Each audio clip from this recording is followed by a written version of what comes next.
Serial actor Nethran அவர்கள பத்தின ஏராளமான செய்திகள தொடர்ந்து நம்ம சேனல்ல பார்த்து வந்துட்டு இருக்கோம். அந்த வகையில சமீபத்தில ஒரு சில விஷயங்கள் சோசியல் மீடியால ரொம்பவே ட்ரெண்டிங்கா போய்க்கிட்டு இருக்கு. அதெல்லாம் என்ன அப்படிங்கிறத தான் இந்த வீடியோல நம்ம பார்க்க போறோம். ஃபர்ஸ்ட் ஆஃப் ஆல் நேத்ரன் அவர்களோட வீட்ல ரகசிய அறை ஒண்ணு இருந்திருக்கு அப்படிங்கிற தகவல் தான் சோசியல் மீடியால ட்ரெண்டிங்ல போய்க்கிட்டு இருக்கு. ரகசிய அறைனா என்னப்பா அப்படின்னா, நம்ம நினைக்கிற மாரி சுரங்கப்பாதையோ இல்ல அந்த மாதிரிலாம் கிடையாது. அவரோட வீட்ல அவருக்குன்னு மட்டுமே தனியா ஒரு ரூம் வந்து ரெடி பண்ணியிருக்காரு. அந்த ஒரு ரூம பொறுத்தவரைக்கும் அந்த ரூம் வந்து அவருக்கான ஒரு பிரைவேட் ரூம். அந்த ரூம்ல வேற யாருமே போக்கூடாது. அந்த ரூம்ல அவரு அப்படி என்ன பண்ணுவாரு அப்படின்னா, புதிய சீரியல்கள் ஏதாவது கமிட் ஆகணும் அப்படின்னா, அந்த ரூம்ல தான் போயிட்டு அவரு டிசிஷன் எடுப்பாரு. இந்த கேரக்டர் வந்து நமக்கு ஓகேவா? இத வந்து மக்கள் ஏத்துப்பாங்களா? இத நம்ம எப்படியெல்லாம் பண்ணலாம்? அப்படிங்கிற ஏராளமான விஷயங்கள அந்த ரூம்ல தான் அவரு யோசிப்பாரு. அதே மாரி புதுசா ஏதாவது ரியாலிட்டி ஷோ போனா, அந்த ரூம்ல வந்து இத வந்து எப்படி பண்ணலாம்? என்ன மாரி பண்ணலாம்? அப்படின்னு யோசிப்பாரு. சுருக்கமா சொல்லப்போனா, எந்த ஒரு ப்ராஜெக்ட் பண்றதா இருந்தாலும் அந்த ரூம்ல தான் முடிவெடுப்பாரு. அத தாண்டி எங்கேயாவது வெளிய போயிட்டு வந்தாலோ, இல்ல ஷோ முடிச்சுட்டு வந்தாலோ, இல்ல ஷூட்டிங் முடிச்சுட்டு வந்தாலோ, அந்த ரூம்ல அவரு போயிட்டு அமைதியா படுத்துருவாரு. யாருமே அப்ப போய் அவங்கள டிஸ்டர்பே பண்ண மாட்டாங்களாமா. தொடர்ந்து யோகா பண்றது, சாமி கும்பிடுறது, அவரோட லைஃப்ல ஏராளமான விஷயங்கள முழுக்க முழுக்க அவரு அந்த ஒரு ரூம்ல தான் எடுத்திருக்காரு.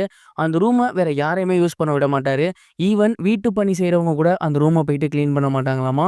அவங்களோட ஒய்ஃப் தான் போயிட்டு கிளீன் பண்ணி வச்சுட்டு வருவாங்க.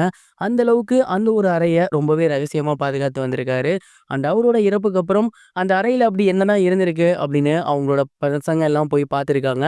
அப்படி அவங்க பசங்க பார்க்கும்போது, அந்த அறையில அவர் எப்பவும் போல நார்மலான ஒரு அறையா தான் இருந்திருக்கு. அவங்களோட ஃபேமிலி ஃபோட்டோ இருந்திருக்கு. அண்ட் அத தாண்டி அவர் படிக்கக்கூடிய ஒரு சில புத்தகங்கள் இருந்திருக்கு. இத தாண்டி மிகப்பெரிய அளவுல அந்த அறையில எதுவும் கிடையாது. ஆனாலுமே அந்த அறைய அவர் முழுக்க முழுக்க தனக்கான ஒரு பிரைவேட் ரூமா யூஸ் பண்ணியிருந்திருக்காரு அப்படிங்கிறது தான் நமக்கு சமீபத்தில தெரிய வந்திருக்கு.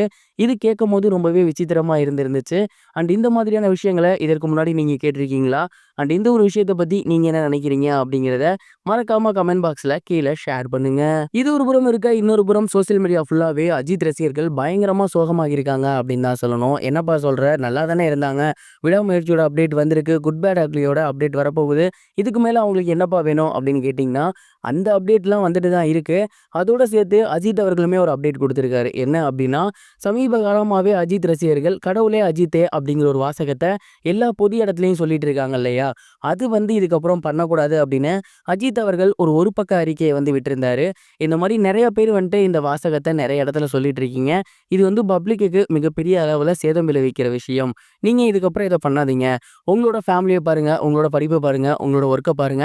முடிஞ்சா வந்து என்னோட படத்த பாருங்க. இதுக்கப்புறம் பப்ளிக் நியூசன்ஸ் யாருமே பண்ணாதீங்க. அவங்கவங்க வேலைகள பார்ப்போம் அப்படின்னு சொல்லி அந்த ஒரு அறிக்கைய விட்டிருந்தாரு. அண்ட் இத பார்த்ததுக்கப்புறம் அஜித் ரசிகர்கள் நெறைய பேரு, இதுக்கப்புறம் இது பண்ணக்கூடாது அப்படின்னு முடிவு எடுத்துட்டு, அவருகிட்ட நெறைய பேர் கமெண்ட் பண்ணி வந்துட்டு இருக்காங்க. இதுக்கப்புறம் நாங்க பண்ண மாட்டோம் அப்படின்னு. ஒரு வழியா அஜித் சாருக்கு இந்த விஷயம் கேட்டு, அவர் வந்து இத பண்ணாதீங்க அப்படின்னு சொல்லியிருக்காரு. இத பத்தி நீங்க என்ன நினைக்கிறீங்க? அப்படிங்கிறதையும் மறக்காம கமெண்ட் பாக்ஸ்ல ஷேர் பண்ணுங்க. இதுவரைக்கும் கனெக்டிங் டிவிக்கு சப்ஸ்கிரைப் பண்ணனா மறக்காம சப்ஸ்கிரைப் பண்ணிக்கங்க. உடனடி அப்டேட்ஸ் பெறுவதற்கு நோட்டிஃபிகேஷன் பெல்லையும் கிளிக் பண்ணிக்கங்க.